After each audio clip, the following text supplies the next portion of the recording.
1969 بورشه 917 كي. طبعا السيارة هذه بتنزل مزاد يوم السبت. السيارة هذه حقت ستيف ماكوين، معروفة. السيارة هذه استخدمها في الموفي دهيرو. الموفي هذا مشهور، السيارة هذه مشهورة ومعروفة عالميا. هذه السيارة حقت الفيلم يا اخوان، تنزل مزاد. أول مرة تعرض للبيع. طبعا رقم الشاصي 022 917 022 22. شوفوا هذا رقم الشاصي. طبعا السيارة غنية عن التعريف.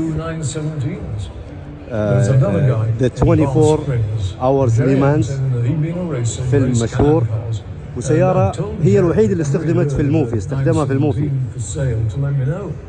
كم السعر المتوقع؟ السعر المتوقع من 20 حتى 30 مليون دولار.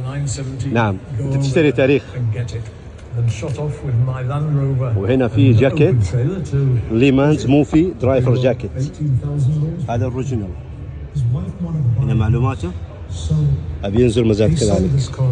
I think for $49,000 to Richard Atwood.